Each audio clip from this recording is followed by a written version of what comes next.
All right. So let's see. Okay, looks like we're recording. So I'm going to share my screen.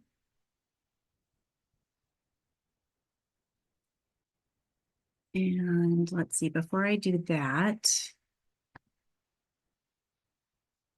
well, let's see. I think I need to move a couple of things around. I always get turned around when I have my two screens open, thinking about which one is on which. So let's see, we'll put this here and then we will reshare.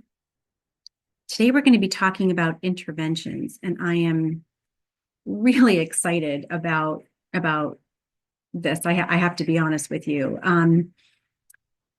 I've been thinking about this topic since our last meeting, and it comes up so frequently when talking with teachers or doing some coaching that I really think it's well worth our time today, and just a great opportunity to explore what interventions look like on your school campuses, what they are defined as, and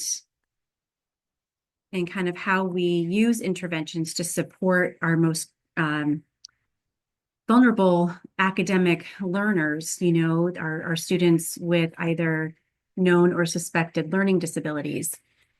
So hopefully you can see my big screen where the slides are projected. I can see a couple messages in the chat. It looks like it's just AI. Okay, that is so cool. So cool. All right. So just one quick note for housekeeping, just to remind everybody, after our meeting today, I will post the recording here. So when you want to watch the recording, you can just open up the PowerPoint and you'll find the link there. But I do want to get started with a quick prayer just to kind of give everyone a chance to take a deep breath, reflect maybe just briefly on this time that you have set aside for your own learning and your own professional growth so that you can continue to grow and work towards some goals that you may have for yourself and your students. So sorry, I'm like touching all these different things as I see people kind of coming in and needing it into the meeting. So let's just say a prayer together before we jump into the content. And you can feel free to read along with me or just say it quietly in your heart. So in the name of the Father and the Son and the Holy Spirit, amen. Dear God, grant our school leaders and teachers an abundance of your wisdom. Give them grace as they help students who aren't thriving, courage to say what needs to be said, tools and knowledge on how and when to speak love and strength when they feel weak. They are shaping the future in 1 million small and yet incredibly important ways every day. We are overwhelmed with gratitude for the gift of learning they share. Bless them, Lord, and may they see their faithfulness will forever impact generations to come. Amen. Father, Son, Holy Spirit, amen. Okay, welcome, Kathy. I saw you join there. Glad you're here. All right, so quick hello from my dog Odin. We have a few note takers representing some of our PLC members, which is so cool. And I believe Cynthia's on. I wonder if she's maybe driving because she's got herself muted. But Kathy, how are you today? I'm doing okay. I seem to be getting a little crackling in my voice, but other than that, great. Oh boy. All right. Get some vitamin C drops and some zinc, right? Yep, exactly.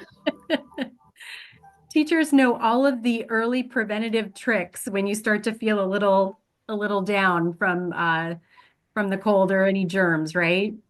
Yep. Oh gosh. So do you have next week off altogether or just a long weekend? No, we have parent teacher conferences on Thursday and Friday, and then we're off next week. Great. Oh wow. It's nice to have a whole week. Yes. Yeah. Will you be traveling or staying home? Staying home, resting, relaxing, catching up. Good for you. Good for you. That's nice. Very good. Yes, I'm lucky I don't have to travel as either, and I don't even have to cook dinner. So we go to my Oh, sister's that's house. wonderful. Yes. Yeah. Yes. I'm waiting for my to-do list, but I'm happy to do anything because Right. I won't have to cook the turkey. So yeah, I'm grateful for that. Oh, it'll be just the kickoff to the holiday season. It's always so nice. Hmm.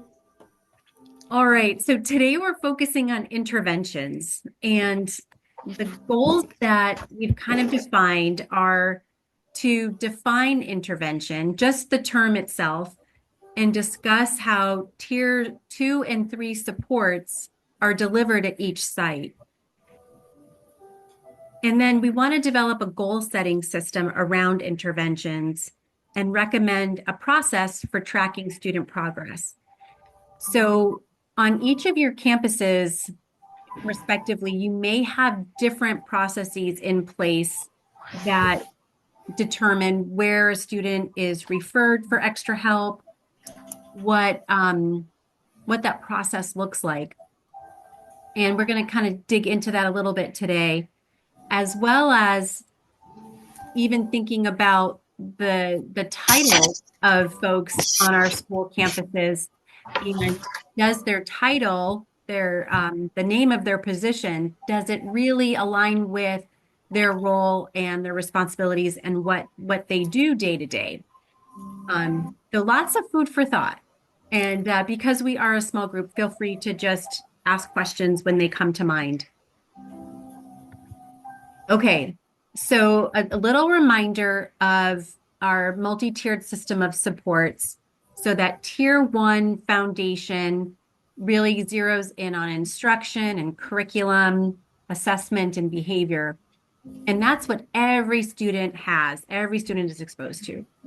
And then we look at tiers 2 and 3, and you can see those numbers of students that participate in those tiers get smaller. Tier 2 is for some of the students. Tier 3 is for a few of the students. So we're going to dig into these tiers a little bit as we really define what are interventions and how do we determine those students that move from tier 1 to tier 2. Maybe they go back to tier 1, maybe they go up to tier 3, and what that might look like on your campus. All right, so quick vocab check. Intervention. So this term is pulled right out of the dictionary. It is a strategic, evidence-based, instructional, or behavioral practice implemented to address specific student needs that are identified through data. So intervention is defined very, very specifically. And we want to be kind of mindful of this as we go through our content today and even reflecting on what does intervention look like on your campus? What are interventionists or learning specialists or whatever? We have so many different titles. What are they doing? And is it intervention or is it something else? So our next term, reteaching. Reteaching is the process of revisiting and redelivering instruction to ensure students master concepts or skills they did not initially understand during the first instructional attempt. So you may find that in tier 1, you do some reteaching when you delivered some content, and then maybe you do a quick check-in and you ask the students, give me a thumbs up if you're good, give me a thumb sideways if you want me to give you another example, give me a thumbs down if we want to go back and talk about this all over again. And then you have the opportunity to reteach some content or concepts or a skill that the students just haven't had the opportunity to practice or master yet or comprehend. Really Hi, how are you? good.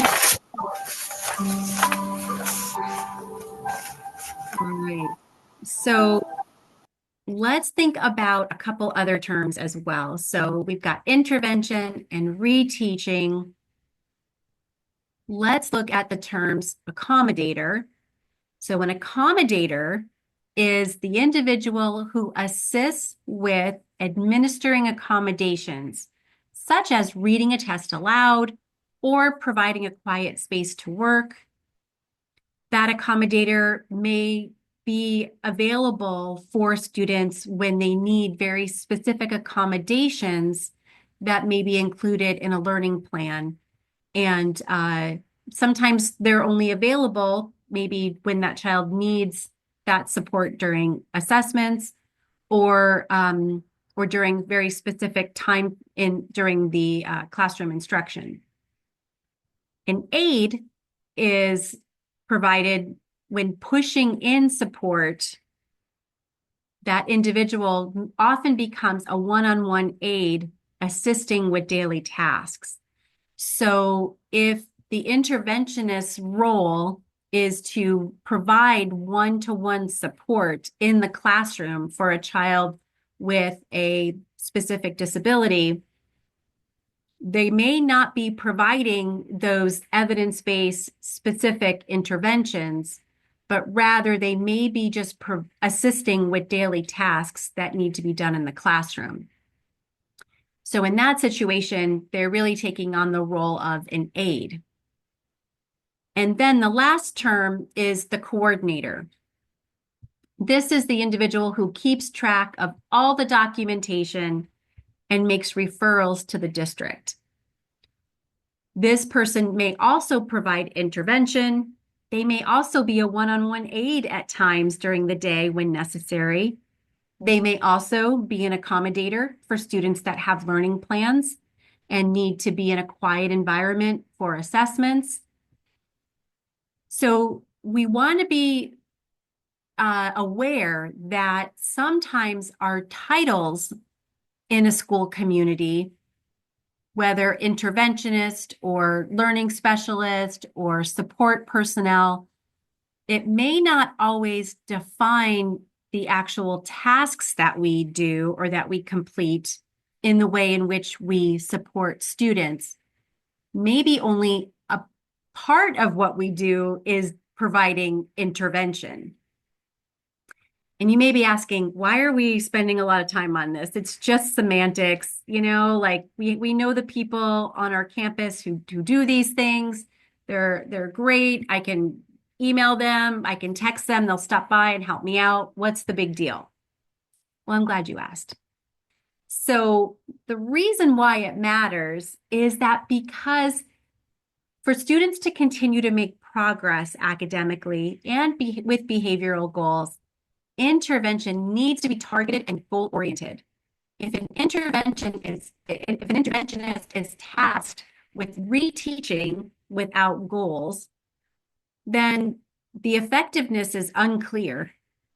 Progress cannot be measured, and data-driven decisions cannot be made. So in other words, that intervention really looks like tutoring, and tutoring is often just to get through what assignments, what tasks, what assessment is coming up, getting ready to kind of get that next thing checked off your to-do list as a student so you can move on to the next thing.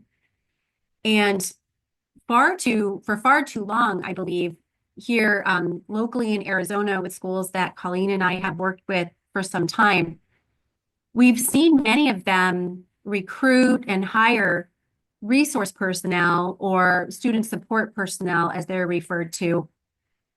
And the idea was that they would be a coordinator, that they would help facilitate accommodations, and that they would provide interventions.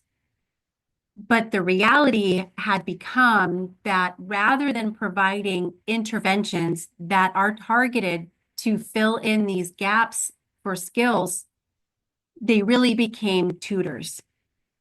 And as a result, students are passed from one grade to the next, kind of hanging out in tier 2 or tier 3 without ever leaving. And we know that that's not effective.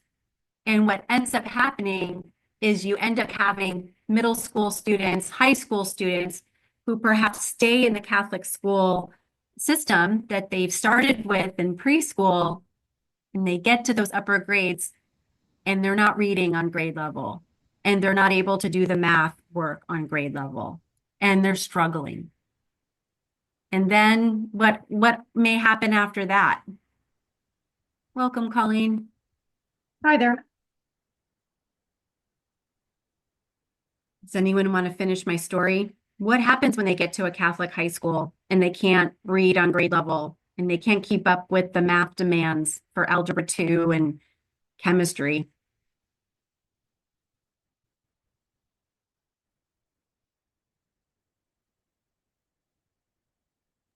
They fall through the cracks. Yeah, They fell. Yep, they have. So we want to prevent that from happening. That's our whole goal here, right? We want to be mindful of what interventions work and why tutoring might not be the best option for a student that's truly struggling. Okay. So when we think about our I'm sorry to interrupt you. Yeah. Oh, please. So you're saying that tutoring I just had a conversation with a parent about the same thing. Yep. If you have a student who is in the process of being tested and diagnosed with things and isn't, can I talk about like a specific case so I can ask questions, or is now not a good time? No, please do. We're a nice small group today. Okay. Let's go deep. Okay, so I have a friend in my class who is reading below grade level.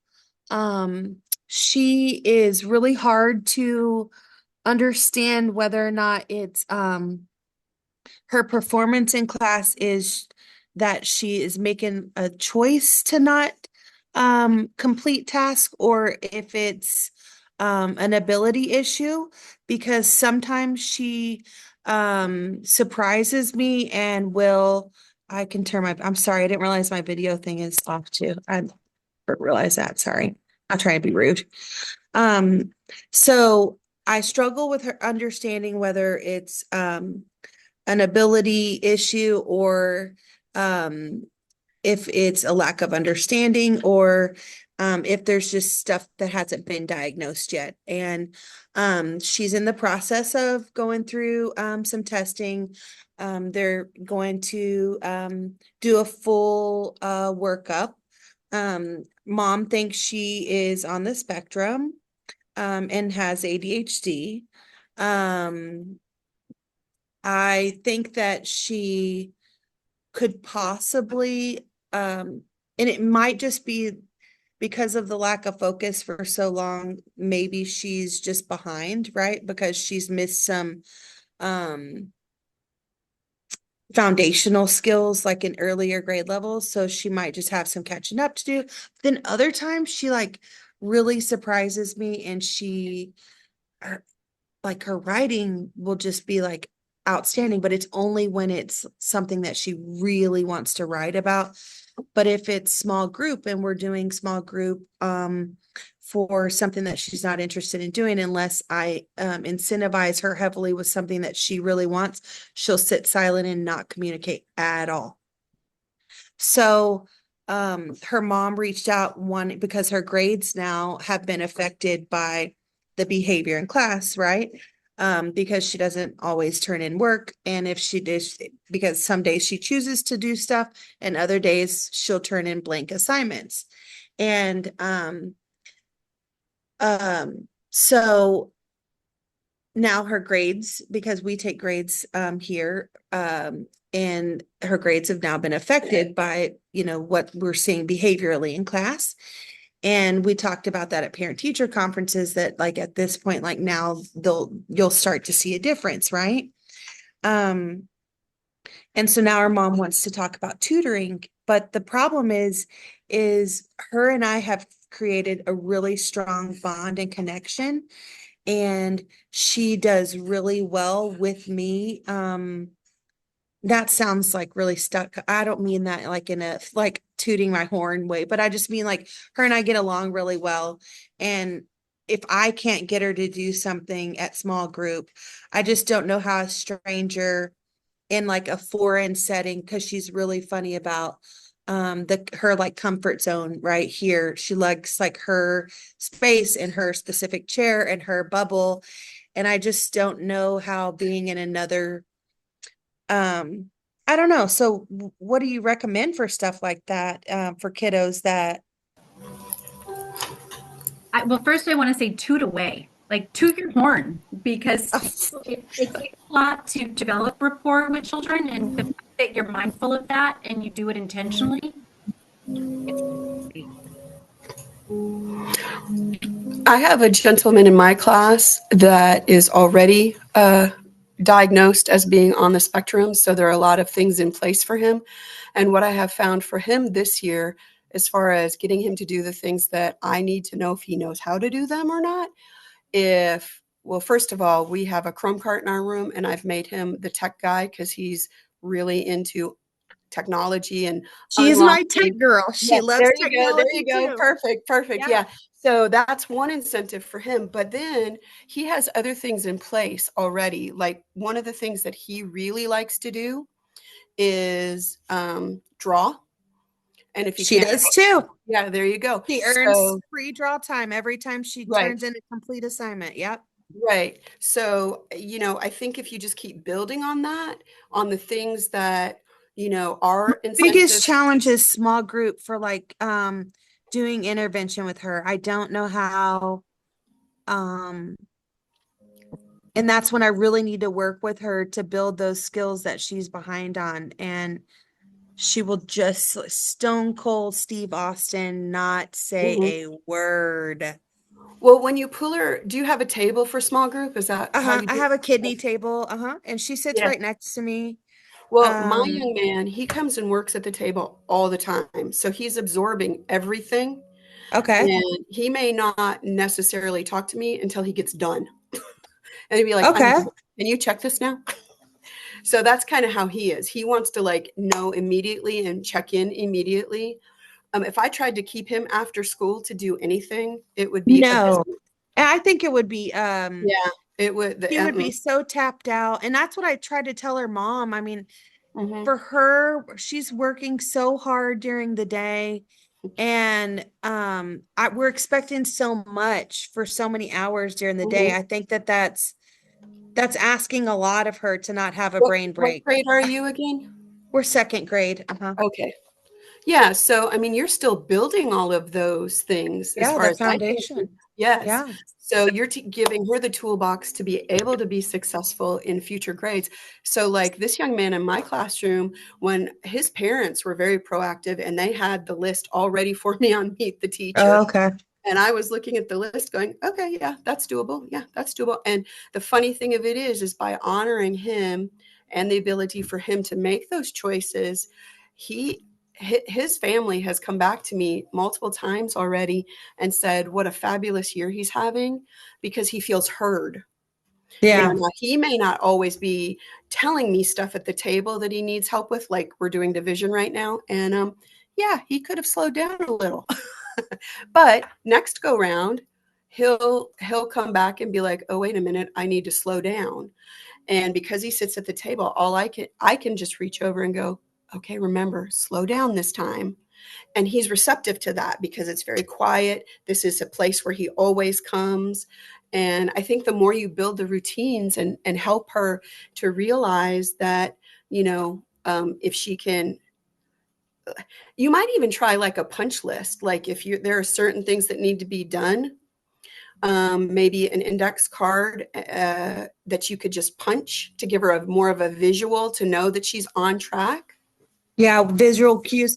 Yeah. The thing at the round table, like a routine at a round table, I do like the idea that you said, just have her sit with a group. Maybe I'll do the group Mhm. that's like level with her and have her Mhm. listen to our group because she's Mhm. still going to be getting Exactly. and part of it, like her read aloud, I'm just trying to hear whether her reading is improving or not. She's real sensitive to noise, so I wonder, like, I can't hear her. So she's either so loud by choice, Mhm. or she will and her mom says this too, she whispers so low that you can't hear her. So when she reads, though, because she doesn't want to do it, she will whisper and you can't hear. So then I wonder how I'm just brainstorming with you while I have other people on here. Do you have the whisper phones? Oh, that's a good idea. I could ask for Because some from the yeah, lower because then grades. if she's reading and whispering, she's going to have to whisper a little bit louder to be able to hear herself. And then that would also give you the ability to hear her better as well. Okay, I'm gonna borrow one from a lower grade. Yeah, thank you for that. Yeah. Yeah, Well, I've could had to she, do that in the past. So, yeah, it's very helpful. could she do her read for you on a video? Could she read for you? Mom videoed her for a Yeah. presentation, but we couldn't hear her. Okay. Like I Okay. couldn't hear her on but maybe at home I could ask the mom. I could order her one of those little microphones from Amazon. I don't know if maybe that wouldn't bother her at home. Um, yeah, her presentation, I could hear that she was talking. I just couldn't make out what she was saying on it. Hmm. Um, and then she said, "Yep, you can't hear me." I was like, "No, I can't, but I could tell that you talked." She was like, "Am I gonna get credit?" I was like, "Yeah, you'll get credit." Yeah, Ashley, it may be, I have a couple of questions. Like, so Okay, yeah. you know that she does have skill deficits in specific things, or you're not able to assess. Where are you with that? Okay, so the struggle that I have with her is when she tests really high. Mhm. But when I do, so I have a notebook, and when we do whole group instruction and I'm introducing a new skill, um, and hold on one second. Um, she can, with a new skill, she'll participate whole group and answer, but with things that are previously learned skills or previously taught from like phonemic awareness skills from earlier grades, or rhyming, which are early skills, kindergarten, first grade.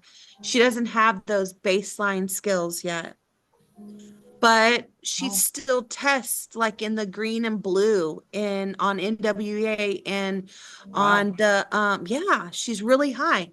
But also on um M class also she did really well. But then when she does the DRA, she reads to me really her fluency is really um choppy, and I think part of that is um she's like lower with decoding, and I think it's the phonemic awareness portion of it that's the like previously learned skill. Okay. Okay. Yeah, it's good that you've drilled down and you can see Mhm. the skills that you'd want to provide more in. Um, is what the outside support is going to be for? Sorry. Is what the outside support would be for? I think that the mom is seeing her like the numerical grade, and she's concerned about her grade, and I tried to explain to her mom that um you know partly like the grade is only to do two things. It's just to guide our instruction. And it also at this age right now is showing us like, okay, it's showing me as a teacher what I need to go back and maybe reteach with friends. Are they not understanding something? Have they not mastered a skill? But also maybe it's showing us, are they unable to maintain focus, or are they unable to complete a task? And I think that's more what we're seeing with her versus whether it's like a knowledge or ability issue. because when I can work with her one-on-one with a dry erase board, she can show me something and I know she can do it. But she could care less about like finishing and taking her time on a piece of paper. Yeah. Yep. But it's hard because when you're required to grade something tangible for a grade, it doesn't look like she's mastered a skill. But when you know what I mean? That's what's hard about not having the other kind of report card. Right. Having audio issues today.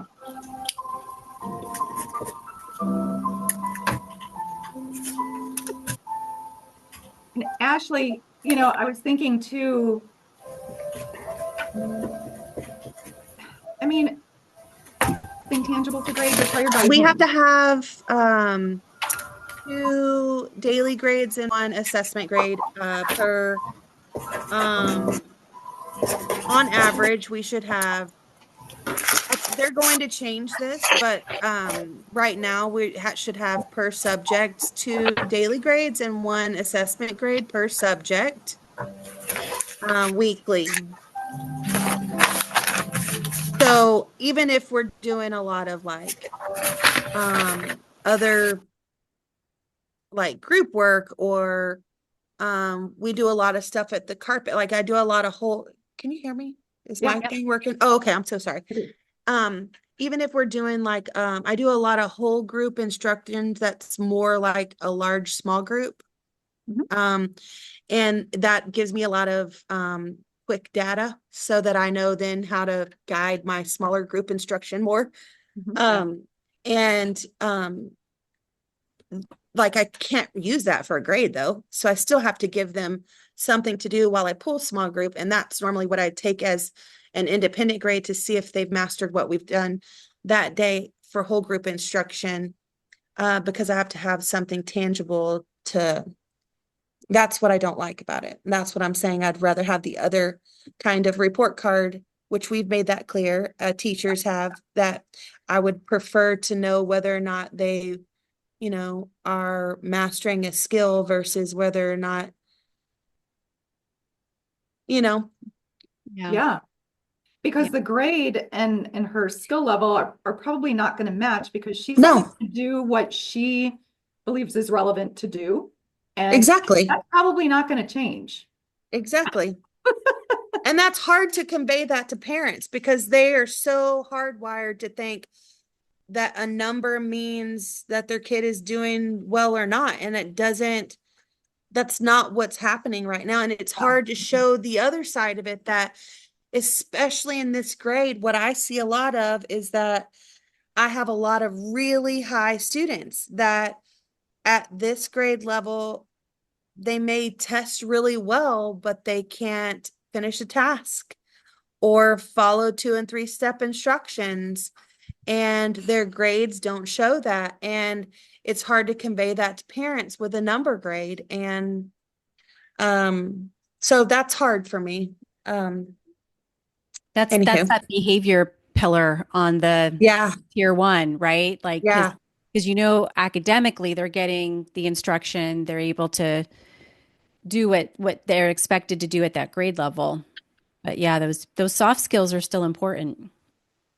Well, even if but they still can't, like, I have a little guy that he's like at the top of the blue for all testing, but in class he by Friday hasn't finished anything from Monday. Like he can't he has and the mom's like, I don't know what to tell you to do other than sit right next to him. And I'm like, but that's not an age appropriate expectation for 2nd grade. Like we don't want that for our friend. Like we Right. don't want to be doing that. So that's not the goal. And so I don't know. That's a hard one. Okay, so is he not doing the work because he doesn't see the point? He doesn't see He the can't point maintain because he knows focus. it? Like he'll tell me, he's like, I can't focus on this. Like I can't finish it. Okay. He's like, my mom has really bad ADHD and I know I have it, but she won't help me. And he'll just tell me that he's like really bright. Yeah. And I'm I mean, like, well, but if he can do it once, he doesn't need to do it 20 times.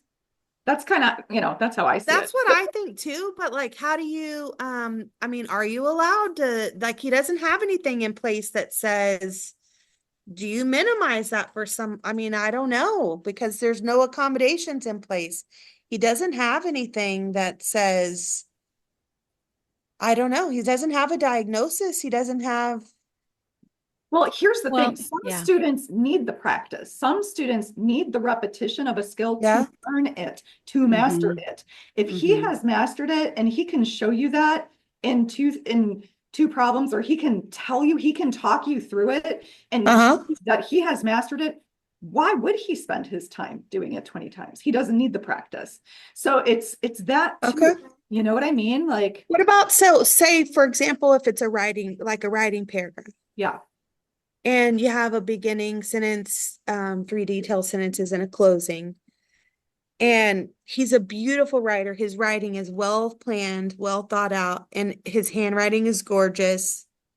It just takes him eons because he's all over the place. I mean, and he's very like lovely, really sweet guy. It's just very daydreamy. He's like enjoying himself, but it isn't writing. Like, I don't know.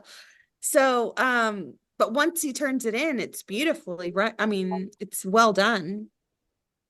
Um, but it's hard to, what I think what they have us do right now is, that parents have to realize, like, there's an expectation though. Um, this is just the mentality here for right now. And you can help guide me. That say you're giving the extra time, right? They don't have anything in place right now. And um that I think the problem has been in the past that a lot of kids have no parents haven't wanted to have anything addressed, and they don't want to diagnose anything, and they don't, so that there isn't any plan in place. And then they leave our school and they may go to another school, like high school or whatever, and they don't have any accommodations or any no diagnosis, no accommodations in place. And then, but we've been doing that because that's what's best practice for that kid. But then, yes. Sorry, I'm on here. So sorry, my friend, my little guy's here. Sorry about that. Um, what? I think this really gets to the heart of what we're going to dig into a little Okay. bit today, I'm Ashley. sorry. Don't be sorry. No, I'm kind of excited because I think when we have like these good solid systems in place for behavior, which time management is a behavior. It's Right. not, a disruptive behavior necessarily to the whole class. He's not harming other kids. He's not acting out, but it's a soft skill that is really necessary for successful educational outcomes. So I think that's something that we can think about in terms of intervention, because an accommodation, to your point, is not teaching him the skill of time management. And that's what we want to do, right? So it's that shift in thinking of, well, how, yes, we want kids to be successful. So if they need the extra time, sure, give them the extra time. But at some point, when are we going to say, well, let's stop and teach time management? Maybe to the whole class because quite a few kids are struggling with it, or maybe with just those select few that are really struggling. So is the idea, that I mean, we still want to have kids assessed and diagnosed with things, right? Like, Yep. we And don't want to and not the do that, way right? that absolutely, Okay. absolutely. The way in which you prepare for that referral for an evaluation is to go through this intervention process. Right. So, Right. And by yeah, documenting all of this, right? Like, that's what I'm right. doing right now. Okay. Yep. Yep. All right. Thank you. That's such a good discussion. And Kathy, your suggestions were so helpful. And Colleen, you too. I mean, it's fun to brainstorm about a specific student, because then we can put some context around what we're just kind of thinking about conceptually. Okay. I'm gonna shift back to our PowerPoint just because I have one more quick question. yeah. The difference between accommodation and intervention. So you can do interventions in your room. You're saying do that without an accommodation plan? Well, it goes to a skill that you know your students need to learn. So if you're going to say, I need to teach time management, I can do that within my tier one instruction.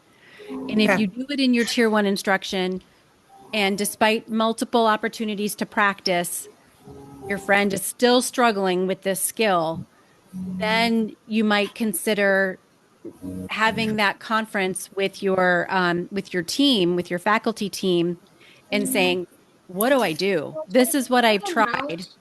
Okay. We're still not there. Like, what else? What am I missing? What else can I try?" And then you think about um, perhaps some like a different teacher supporting that skill development and more of like that tier two intervention.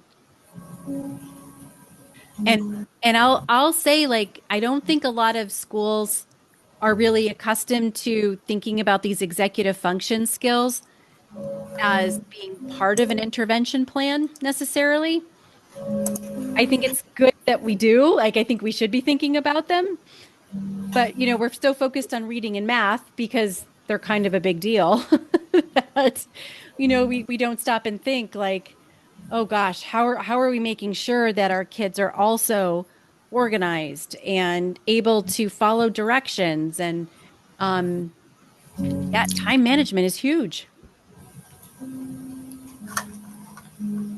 Let's carry that example forward as we kind of talk about this in a little bit more detail. Okay, so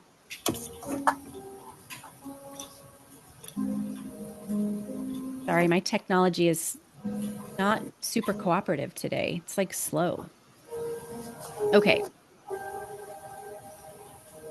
All right. So when we think about tier two, so you've been just describing lots of things that you do at tier one, including small group instruction, one-on-one, providing opportunities for extra time, et cetera. And you recognize that you're still seeing challenges, whether it's in academic areas or it's in these soft executive function skills, whatever it may be. Then we get into tier two instruction or intervention rather. And this is where we want to make sure it's evidence-based. It uses practice and programs that research and evidence has demonstrated to be effective for addressing specific issues. It's not ad hoc. It's not, oh, let me try this worksheet, or, oh, I saw this on Teachers Pay Teachers. Let me give that a try. It's very strategic. It's very evidence-based. And we want that so that we can follow a program or a practice, this intervention with fidelity so that it makes sense. And then we also need to ensure that it's targeted, that it addresses specific skill gaps. So as you've mentioned, there's specific skill gaps with rhyming or decoding or time management. Those are specific skills that can be targeted through evidence-based interventions at tier two. We believe interventions must be goal-oriented. You have to have an end in mind based on data that is measurable. And ideally, it's team-based. So you're consulting with others on your faculty, classroom teachers, principals, learning support staff. How are we going to approach supporting this student with the best resources that we have available that are evidence-based and goal-oriented for their success? So these are those components of solid tier two intervention, that second level of the pyramid. So why do we need goals? Well, goals help us define what success looks like, and it also provides a benchmark so you know where you started. So for a time management goal, for example, you may say that a student gets started on a task within the first few minutes of the activity, but then loses attention, loses focus, or moves at a slower pace the longer the task goes on. So the goal may be to finish a task in a specific amount of time, starting with that benchmark of where they are currently with that additional time provided, while gradually teaching and practicing the time management so that you can achieve that goal. It also includes progress monitoring. So you're looking at your data over time and checking in on that child's progress to ensure that the goal is achievable, that you're working towards that skill, and the intervention is sound and it's working. And then accountability. A defined goal holds educators accountable for delivering evidence-based targeted support. So accountability is really key. We can all set goals, maybe for ourselves or for our students, but if we're not held accountable, then it can be easy to just kind of think about, okay, well, we're not there yet. I'll just keep doing what I'm doing and see if it makes a difference in the long run. Goals help us keep focused. Goals drive your instruction every day in Tier 1. It's why you do the instruction, the objectives that you're working towards within your content areas every day. It's the same thing for intervention. It's just a more finely tuned skill than something very broad. SMART goals are a way of kind of breaking down a well-written goal. SMART is an acronym for specific, measurable, achievable, relevant, and time-bound. So specific is where you really dive down and say, okay, what is the skill that I want to work towards? What do I want to accomplish? Who is involved and where will it happen? Measurement is the criteria. How will I measure success? Will it be that a task is completed within a 7 to 10 minute time frame? Will it be that fluency is at a specific words per minute rate? So you want to have a specific criteria that you're working towards. And then, is it achievable? Can it be accomplished within the time frame and with the resources that you have? So if you don't have evidence-based measures or resources that are specifically used to address very specific skills, you may consider, okay, this is going to be difficult to achieve without the resources that are necessary to really target this skill with this intervention. And is it relevant? How does it align to the instruction? This is where it kind of goes back to that tutoring versus intervention conversation. So while as classroom teachers, we're really focused on getting the work done, getting the grades in the grade book, getting the report card to the parents, we're very focused on those activities because that's what really we're kind of rated on or judged by. What the interventionist should be doing is working on a skill, not just completing the worksheet that everyone else is doing in class, or reteaching something that you have already spent some time teaching to the whole group.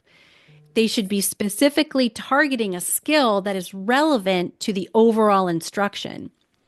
So for our little friend who is struggling with rhyming and other phonemic awareness skills are necessary for efficient readers.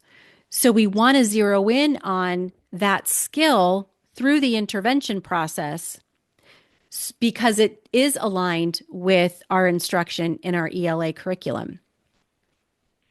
And then time-bound. You really only want to be doing interventions for a specific amount of time. It could be 3 weeks, it could be 4 weeks, it could be a quarter.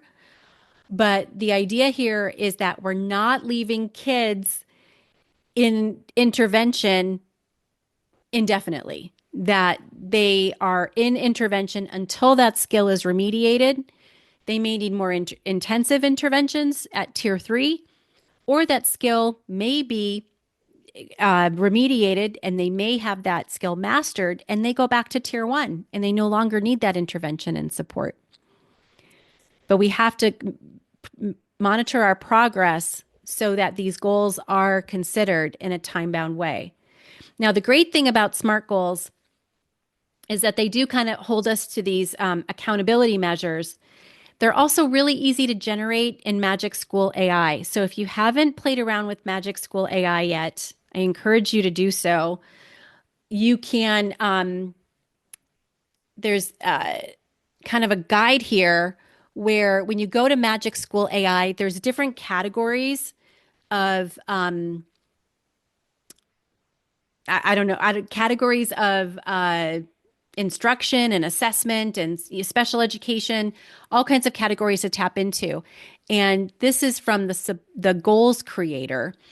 And you can put in a grade level, how many goals you want to have created, what are you working to improve? So here we just put in word fluency, and then you hit generate. And what comes up is this nice progress monitoring tracking sheet.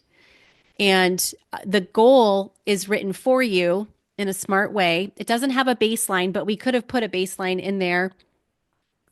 And then it tells us how frequently we're going to monitor. We have a place to write down our observations and our data, document progress, and make any notes. The best thing about this Magic School AI is when you have this template, you copy it, you put it in a Google Doc, and then you make it your own. You're like, well, I want to monitor progress every session. So that's going to be after every intervention session. You can make it however you feel is going to be beneficial for that child. But it didn't take you any longer than maybe 5 seconds to create. So it's really, really a time saver. Any questions or thoughts about the goals as they relate to the interventions? And these are just for us, for our personal use, not to add to their plan like our coordinator would do, right? Right. So I think that's a really important distinction is that this is not an accommodation plan. And later on, I'm going to show you, I had AI create an intervention plan as well. Because intervention occurs before the learning plan. That's always been the intention of a multi-tiered system of supports. The intervention plan can be shared with other faculty, and it can be a tool to have conversations around a particular child or a particular need. I think sometimes the more folks you can consult with, the greater the mind power, the brainstorming behind it. And you can use that to create and inform your intervention plan. But the intervention plan is different than an accommodation plan. Sometimes an intervention plan is needed for a short period of time. Skills are mastered, and the child never needs an accommodation plan or a referral for an evaluation. Okay. Make sense? Yes, ma'am. And trust me, I understand this might be kind of like, I don't want to say new or crazy, because I think these are things that you do already. You're just probably not documenting it, like you haven't really put a process around it, but you're like, yeah, I work with them one-on-one. I know what I'm working towards. I want them to be able to rhyme so many words. And then I know that they've mastered the skill. It's more about kind of adding a real process around it, a real framework to it. I'm not setting definitive goals like that though. So not like with number, and Gotcha. setting Right. a definitive timeline for myself. Yep. So that's good. Okay. All right, cool. Okay. So in order to really have our goals be meaningful, we need data, right? And you've already referenced a bunch of data that you collect, MClass, MAP, STAR. My goodness, I'm sure you have a list a mile long, right? And all of those standardized types of assessments are really helpful for letting you know how that child is progressing according to expected grade level skill mastery. And then you also have your formative data in your grade book and your summative data in your grade book that you can refer to. Then throughout the intervention, you want to be considering the data that you collect when you are having those one-on-one sessions or even small group supports for that student that's struggling with a particular skill. And I think this is kind of it can be tricky when there's a lot of things going on around you. And sometimes I know when I was doing speech therapy with kids, I would often have them be their own data collectors. I would put them to work and I would say, you know, that was good. Give yourself a check or give yourself a tally mark. And then we would go back and we would count how many times we said the sound correctly and how many times we needed a little bit of reshaping and maybe a visual cue that helped us create the sound. So I don't know. I'm a big fan of letting kids be aware of the goals that you're working towards and the skills that you're working to achieve and have them participate in the data collection process because there's a lot going on in your classroom already. And using your data as your starting point helps ensure that you know who needs these targeted interventions. And I think sometimes in our schools where we're actively supporting students with disabilities, there's so many great things going on across so many school campuses and communities. And we've got lots of supports in place for students that have identified learning disabilities. And it's the students in between that we kind of lose track of. And like Cynthia said earlier, we don't want them to fall in the cracks. We can't let them fall in the cracks and just say, uh-oh, pass them along. We'll catch them next year. The whole idea of this MTSS system is that gap in between the kids that are doing well in your classroom and just chugging along and the kids who have an identified learning disability and have an accommodation plan. MTSS is everybody in between that tier 2 and tier 3 intervention. And that's where these data-driven conversations can be really, really meaningful. Sound good? Sound crazy? Yeah. All right. All right. Let's look at tier 3 a little bit. So tier 3, yeah. What about if there's a demographic of students at your school that don't there's like a large population of students at our school that don't qualify for intervention per se, so we're doing that in our own rooms. So It's like you queued this up for me, Ashley. I couldn't Oh, have asked for a good. better lead in. There you Couldn't go. have asked. Okay, so tier 3 intervention.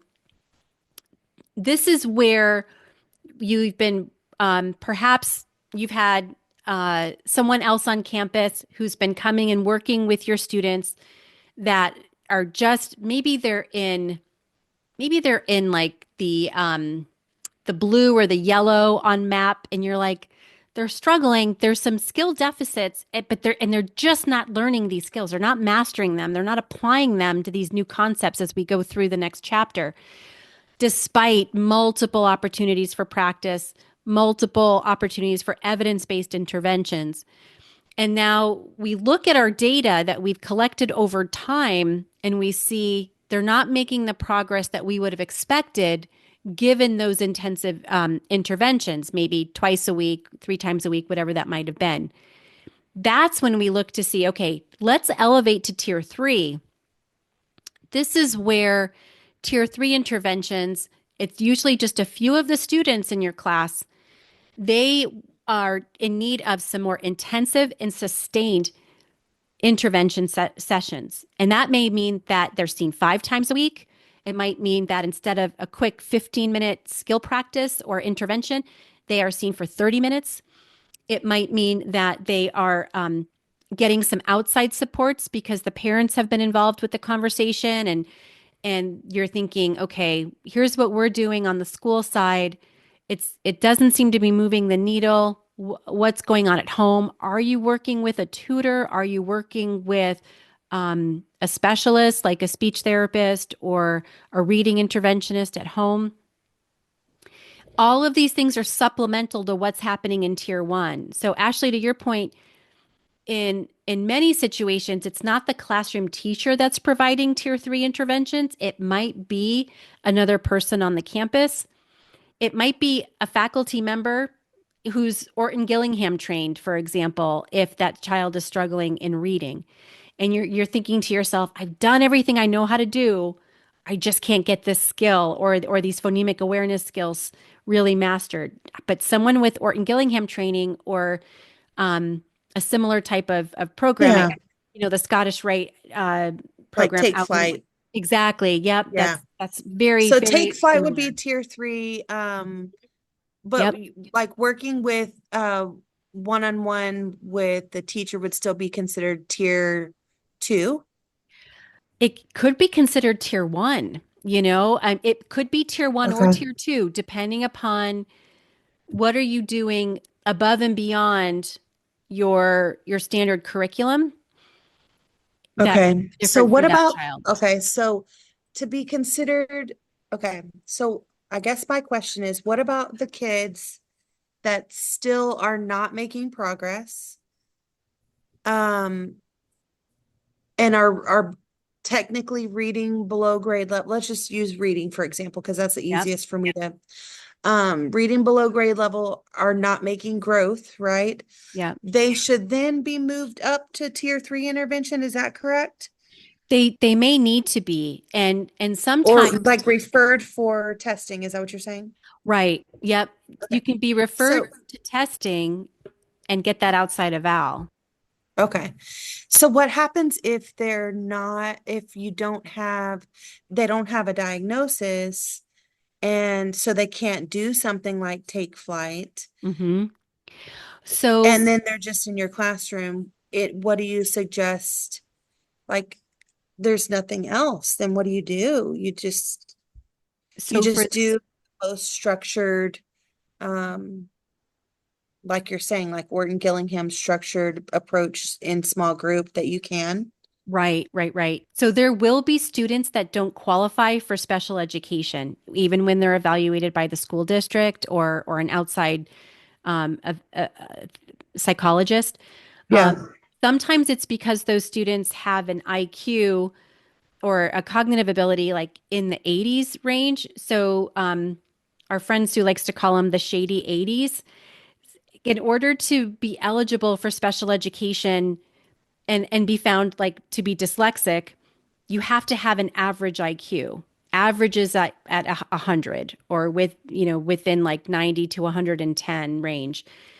And if your IQ is in the 80s and your reading achievement is in the 80s, which would really that would mean that a significant struggle to approximate grade level, then they're not going to qualify for special education because they are achieving at their ability level, and 80 IQ is too high to really it's not an intellectual impairment.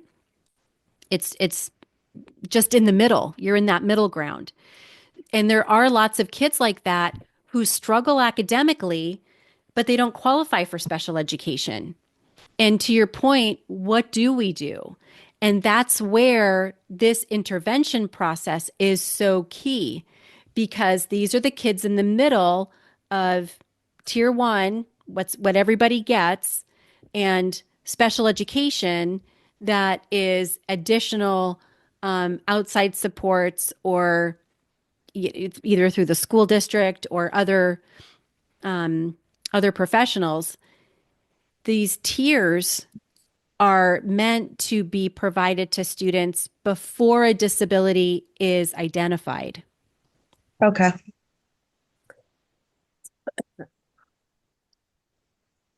Welcome, Nancy. Oh, And I do believe, thank you. yes, a lot of the schools we work with, I think this is the challenging spot, those kids that are definitely still struggling. We've been trying to put all these supports in place. They don't qualify for special ed. Can we sustain this high level of tier three intervention long term? Yeah. and that is a difficult conversation for sure. Yeah, Okay. it's hard. It's heartbreaking. Right, right. And it's not impossible, but it requires a high level of coordination where, like earlier when we talked about the vocabulary or what people are called, their titles, that coordinator is really key because who are they seeing outside of Sometimes school? campuses just don't have the people. I mean, there's just not all of those parts there, you know? It's true. It's true. And the services that students are entitled to from the local school district, even though they attend a private school, are Yeah. not often available. And Yeah, especially right now. exactly. And that's a problem too, because that increases the burden on the parents in a lot of ways.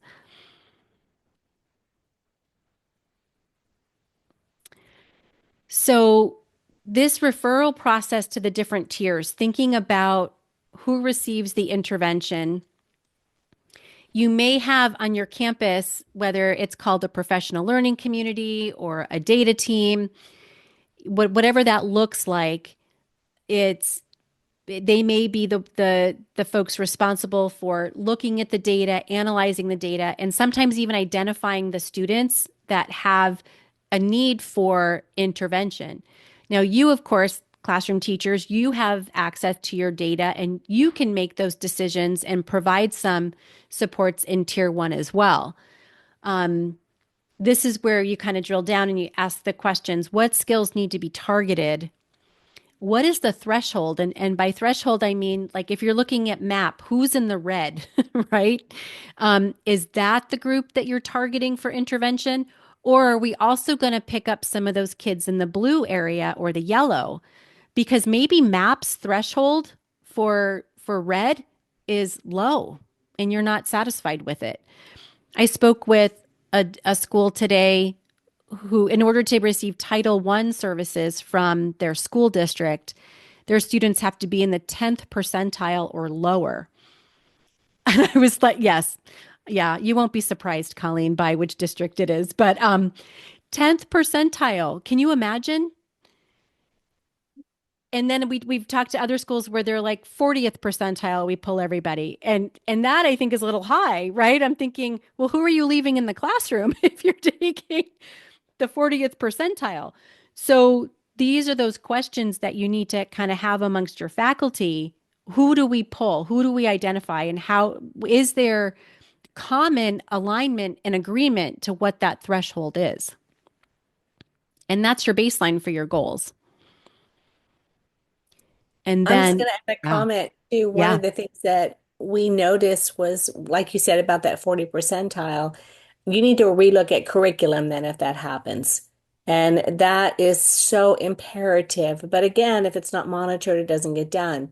So yeah. if they start looking at curriculum where those, I guess where those challenging areas are for kids, you need to, stop or reset your curriculum. And that's a matter of an administrator being accepting and comforting with the instructional practices of the classroom. So that's really a temperament of a campus.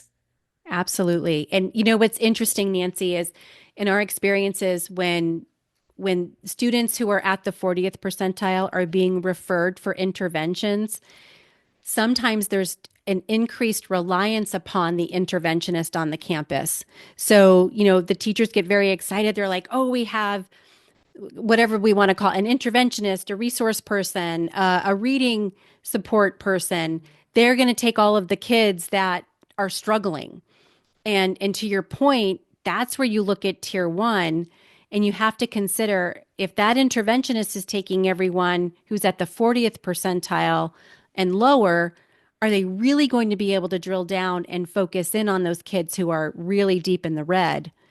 Or can those students who are at the 40th, 35th, 30th percentile stay in the classroom and maybe that the classroom teacher gets some support on this is how we reteach. This is how we provide some additional support to those children who are struggling.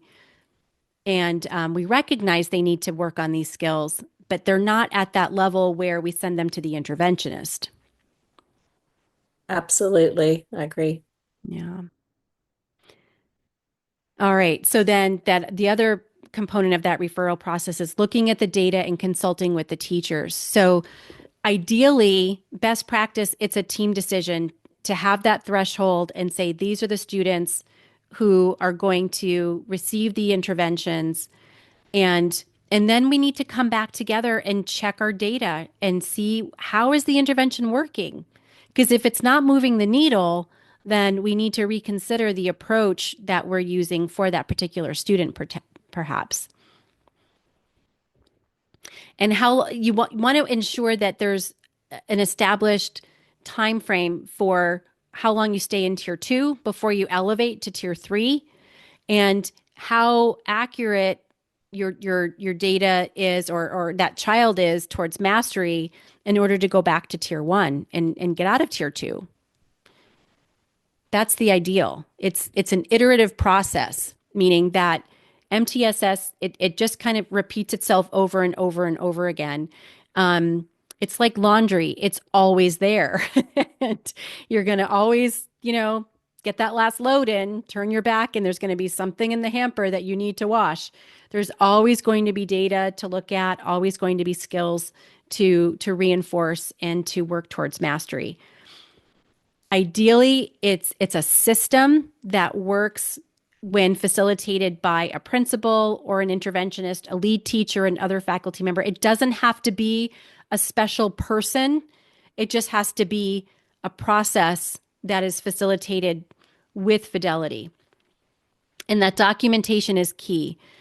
I'll include the 2 documents that are linked here. One is for an intervention plan, and another is just a session data form that I put into ChatGPT to just create really quickly. And literally 3 seconds, I said, I need an intervention plan for a child who's working on reading fluency. And it created an intervention plan. It's kind of nice. You don't have to reinvent the wheel.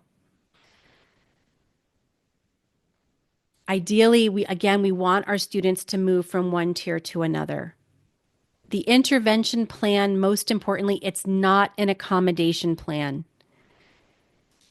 And this is where I'm going to talk out of both sides of my mouth a little bit. So a child that has an accommodation plan can receive interventions. They can receive support in tier 2 and tier 3. But a child who has an intervention plan doesn't need an accommodation plan. Does that make sense? Yes. Yes. Okay. All right. So I'm going to stop sharing because I want to kind of just catch up with you all for a moment. So when we think about this process and you think about maybe the way things are working on your campus currently, what needs to be in place perhaps for the MTSS tiers 2 and tiers 3, to really be put in place in a meaningful way, so those students in between, everyone in tier 1 and students with a known disability, are given that support?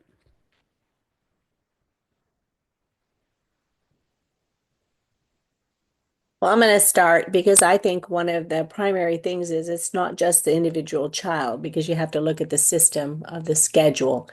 And I think the scheduling is paramount. It doesn't necessarily have to be by grade level, it needs to be by skill. And there are some skills that are foundational that could be lacking in a kindergartner, a first grader, a third grader. And to know that there's an allotted time to work on a particular foundational skill, whether it's numeration for math or whether it's alphabetic and phonics for reading, if it's incorporated in the schedule, you have an opportunity to allow the teacher to incorporate that child into that intervention. And you can still have subgroups within an intervention. Students can teach other students, and it's a very powerful mechanism when they do that. So I think scheduling, I've noticed, has been a challenge, at least for my campus, because we're just kind of getting into trying to support students before they're diagnosed so that we can capture that learning and prevent that from happening, actually, so they don't continue to digress. Right, right. Yep. And I'm sorry, you may have touched on that earlier. I raced to get home, and that's as fast as I can get here. No, no, you're actually speaking Colleen's love language when you talk about schedules because it wasn't talked about it, but you're absolutely right. If you don't plan for intervention to occur, it probably won't. Exactly. And we know the historical data is those students that struggle exist. They have always existed. They will continue to exist. So we're not going to alleviate the need for some sort of supportive and it goes the same other end too, Richmond. We can take that end as well.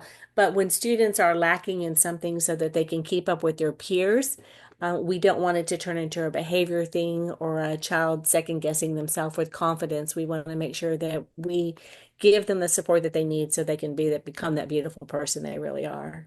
Absolutely. Yep. All right. Do any of you have individuals on your campus who are trained for Tier 3 intervention? So maybe someone who is trained in the take flight method, for example, in Orton Gillingham based reading intervention, or I, we have one on our campus. She does take flight, or she's doing take flight intervention now. And then we have, another interventionist that does reading intervention.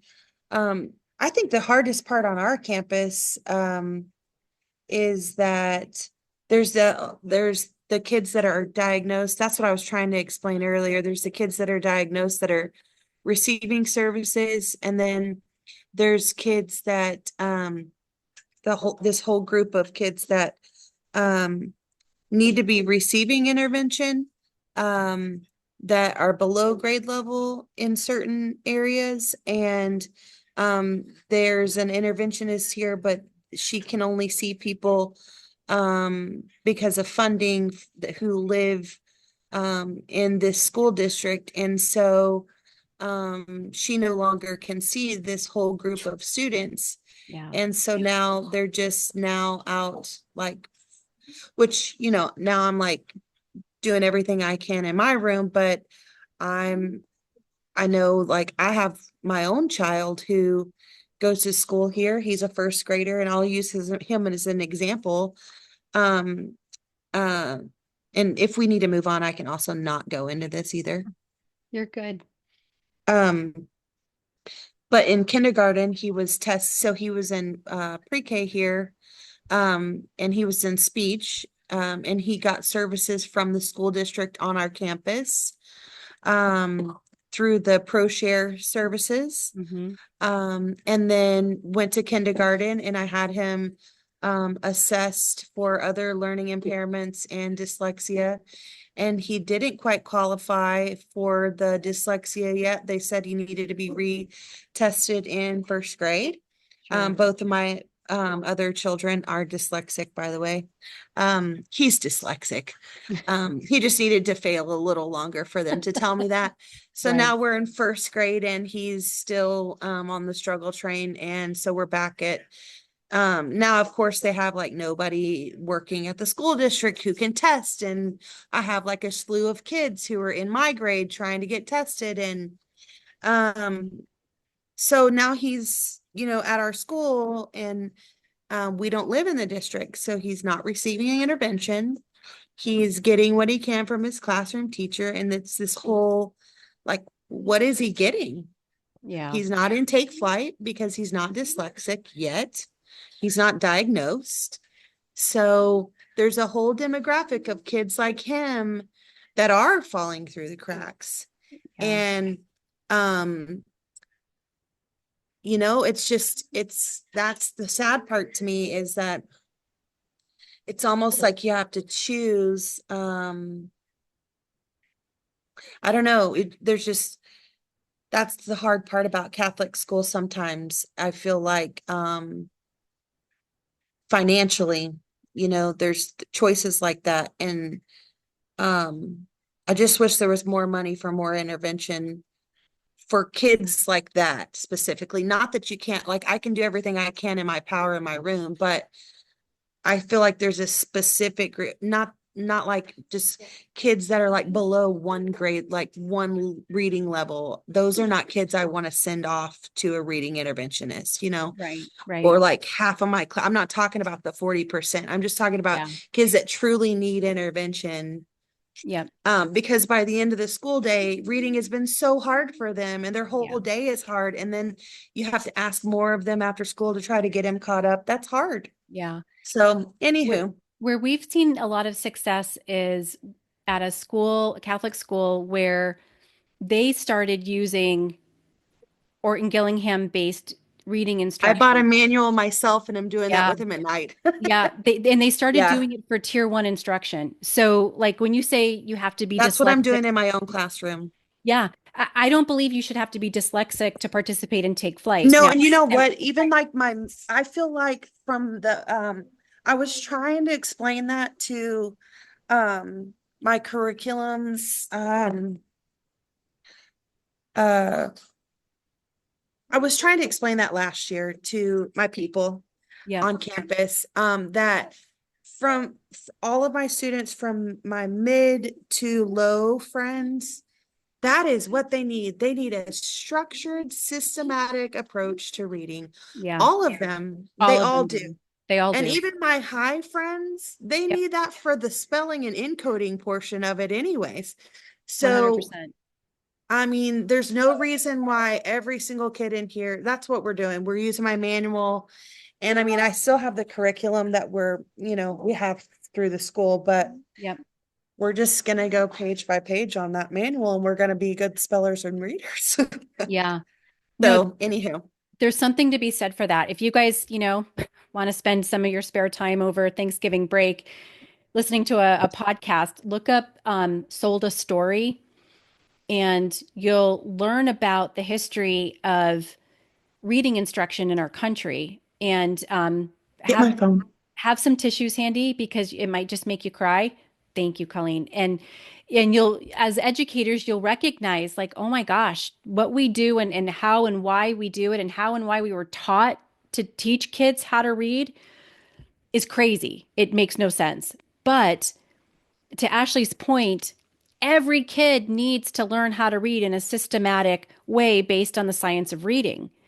And when we don't provide that instruction as tier one for everybody, you end up with kids who may be found to have dyslexia, who, given a good solid instruction in reading, might have done just fine. So, yeah, you can check that out if you are going on a road trip or something. It'll help you pass the time. All right, really quick as we're kind of winding There's down. also one other podcast. Can I share? Yeah. Yeah, please do. There's a really great podcast. It's more on the same subject. It's called Science of Reading, the podcast, Oh, by Amplify. It's amazing. It's kind mm, of deep. So I listen to that on my way to work. Um, I okay. really love that one. I've learned a lot from that. Love it. Yeah. So, Thank you. mhm. Good, good, good. Oh, Yep. one more, and I'll leave you alone. The Reading Teachers Lounge. I love that one too. Mm, perfect. Lots of good, lots of good resources. Um, I will put our PowerPoint in our folder and then share that out with everybody on the email. There's a couple links to extend your learning if you want to find out more about interventions. There's a great website that I have linked. And then the International Dyslexia Association also has some good resources for reading interventions. Our next meeting, believe it or not, is not until February. Holy cow. So we're not going to meet in December because it's such a short month. And in January, for that same reason, between coming back to campus after break and then Catholic Schools Week, it just gets a little hairy. So we meet again on February 18th, and we're going to be talking about assessment on that day. So your curriculum-based assessments, MAP, so getting a little bit deeper into the data and thinking about assessments. But in the meantime, please don't hesitate to email me, reach out. If you want to brainstorm and talk about a kid in your class, I'm always happy to be a sounding board. And yeah, I'll put these resources in the Google folder. Wishing you all happy Thanksgiving, Merry Christmas, Happy New Year. What else? Oh, Happy Valentine's Day, because I won't see you on Valentine's Day either. Yep. Also, I added one lady I follow on, I know y'all are getting off on Instagram. Awesome. She is who I got my resource manual for. She's Orton Gillingham trained. That's who I ordered my Orton Gillingham resource manual from. Awesome. And she printed it, or there's a company she goes through, ships and prints it for you straight to your door. So anywho. Wow. Very And I cool. I emailed you pictures of my centers, by the way. Oh, good. Good. Yeah. I'll put those in the folder. That's awesome. All right. Any other last thoughts or questions before we say goodbye? Thank you, Kathy, for your tips. I'm glad I could be helpful. Appreciate it. Let's get to work. Did y'all hear my son? Let's get to work. All right. That is a great ending statement. Yep. Yes, it is. All right. Thank you Have a guys good so evening, much for your everybody. time. Yeah. Thank you. Happy Take holidays. care. Happy holidays. Bye, y'all. Bye.